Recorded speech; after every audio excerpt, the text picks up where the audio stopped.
ahoana marina, tena vahoaka ve no laharam-pahamehan'ny mpitondra? Atreto dia tsy mitsahatra gisitra ny firenena, na eo amin'ny sehatra iraisam-pirenena izany, na eo amin'ny sehatra anatiny. Miamahantra ny malagasy. Raha ny larana maneran-tany ihany koa anefa, dia isan'ny firenena 5 ao anatin'ny mantra indrindra maneran-tany isika. Nanaovana sy nametrahana laharana misy antsika io ny PIB, na ny vola miditra ho an'ny tsirairay.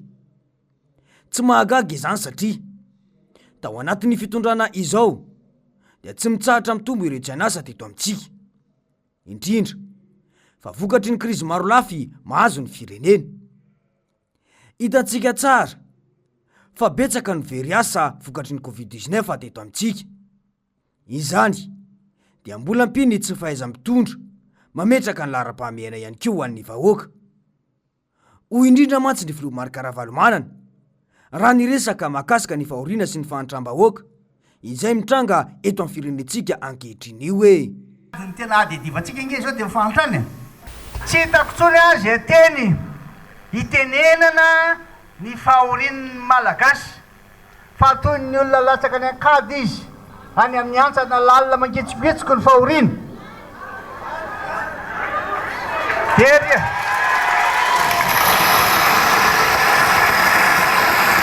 Tena latsaka ao anatin'ny antsana, tsy ao anaty lavaka tsony antsana lehibe, satria tsy vitsy ny latsaka fa tsy latsaka ny any amin'ny 700 ny malagasy, latsaka any anatin'ny antsana mangitsongetsoka lalina be. Dina ny zavatra tokony atao amin'izy ireo ary ho jere-potsiny ve?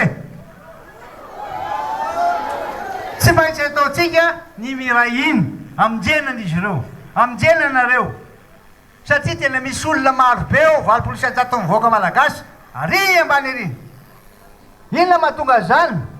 Zavatra telo ihany mampahantra ny firenena eto ambonin'ny tany. Tadidinao tsara angamba rehefa niteny izany aho satria niaraka tamin'ny reo manam-pahaizana venavelan'ireo dia hoe na izy vony horohorontany, na izy misy ady atrano, na izy tsy fahaizana mitantana. Tsy ataoko marika izy fa mamenatra. Tsy fahaizana mitantana. Ary io tsy fahaizana mitantana io tsy hoe hatrany ambony ihany fa trare ambany ery. Zay mahatonga an'ilay olona milaza hoe lasa any akady satria ilay olona mitantana azy, ilay mitondra azy napidina azy any akady. Inona mahatonga an'izay? Tsy fijerevana akaiky ny tena zavatra ilain'ny vahoaka. Dia jerevinareo ary inona ny tena zavatra ilain'ny vahoaka andavanandro? Sakafo hohaniny aloha. Sakafo hohaniny aloha. Marina mihitsy izay voalazana izay. Izany natao hoe olona manana traikefa amina fitantanana firenena. Tsara ho tsindriana fa tsy nisy adan-trano teto amintsika. Raha niresaka Covid-19 indray dia samy nisedra izany avokoa ny firenena rehetra maneran-tany, saingy aingam-piasa sy nahetsinjolavitra ny mpitondra tany aminy ka nametraka ho laharam-pahamehana ny fanarenana ara-toekarena. Isan'izany ny fanohanana ireo sehatra tsy miankina.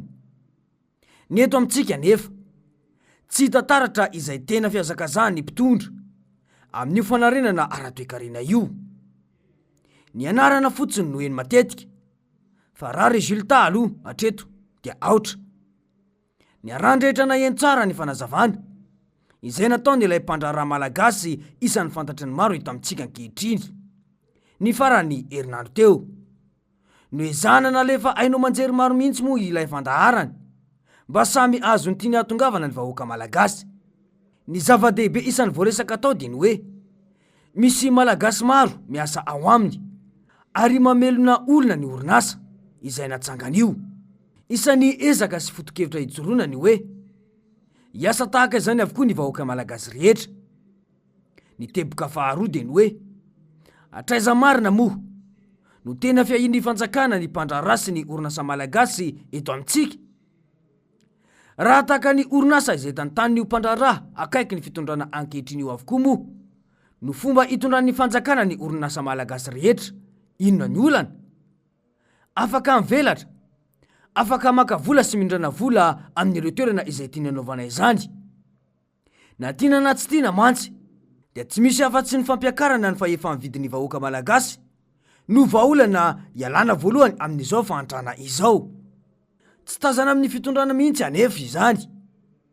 Aka ohatra kaiky isika dia ny mahazo ny orinasa Tico Triple A amin'izao fotoan'izao io. Hatramin'izao tsy mbola tapitra ilay 5 andro izay nanaovana selazy ilay orinasa izay animbana-piasa malagasy ihany koa. Tsara ho tsipihana eto fa 5,000 mahery ny piasa ny orinasa Tico Triple A. Ankoatra ireo piompiomby sy ny mpamboly vilona, ny mpanangona ronono ary ny mpivarotra ny vokatra, indrindra fa ny mpanjifa izay mihinana sakafo tena ara-pahasalamana, voahodin'ilay orinasa. Orinasa tena malagasy sy ana malagasy raisy reny. Saingy atraiza no anaovan'ny fanjakana izay tariny Rajoelina azy dia tsy namelany raha tsy potsika tsara hatramin'izao. Anaovana redressement fiscal hatramin'izao io aza. Fa ahoana mariny? Hoy mantsy ny avy eo anivon'izay raha nyresaka indrindra mahakasika ny olana mahazo ny sehatra tsy miankina io hoe le tsy fampin'ny vola iodinana. Io vola iodinana atao inona? Andaovana nofatrano, andaovana jirama, andaovana telefona, andaovana kana mampiasa sy mbola ao mazorina miasa. Dia izay no atao hoe crédit de trésorerie ilain'ny mpanara, ary io crédit trésorerie ilain'ny mpanara io ny zavatra nangatana dia ny hoe voalohany ahena ny tany tatosa ny taux d'intérêt zany mba ho bonifié, ary ny fanjakana no anao zay bonification mba ihena zany ambany dia ambany. Faharoa ho garantie koa ireo crédit de trésorerie ireo. Nahoana ny hoe sady bonification no garantie.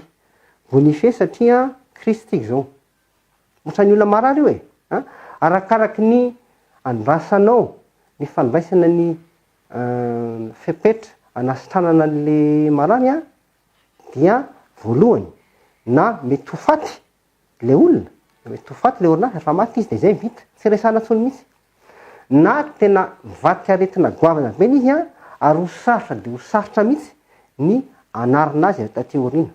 Eo na le hoe misy garantie omeny fanjakana andro banky satria ny banky ny manome an'le crédit fa tsy ny fanjakana akory, mba ahafahan'ny banky manome malalaka izay crédit ilain'ny orinasa fa fantatra fa any Batiana misy garantie resy fanjakana anafina ny banky anafina ny orinasa sahinana.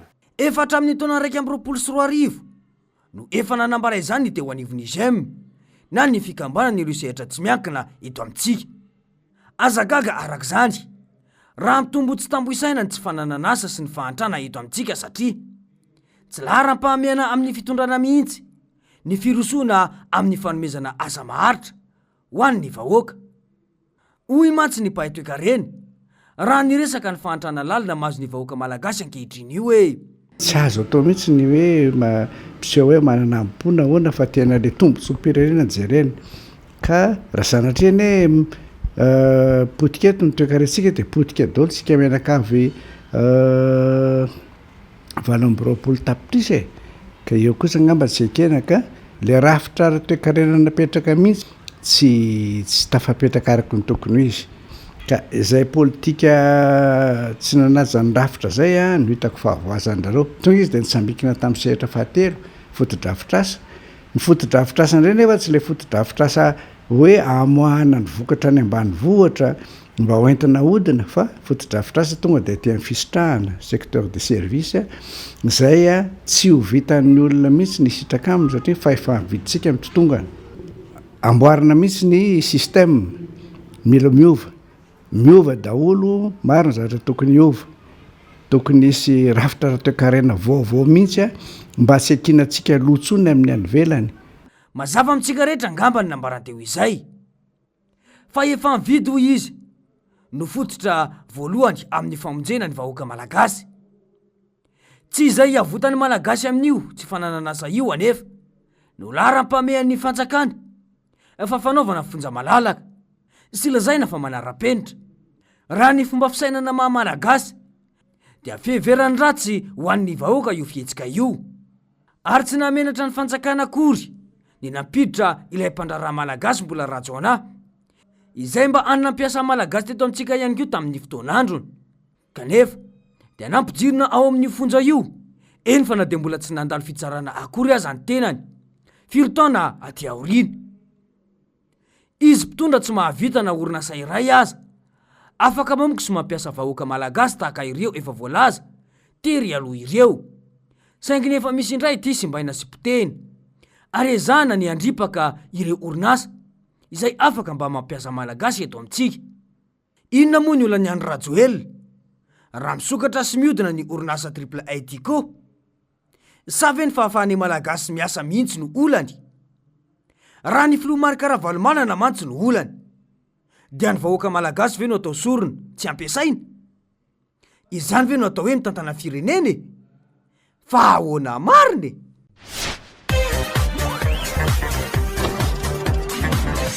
Ahoana marina?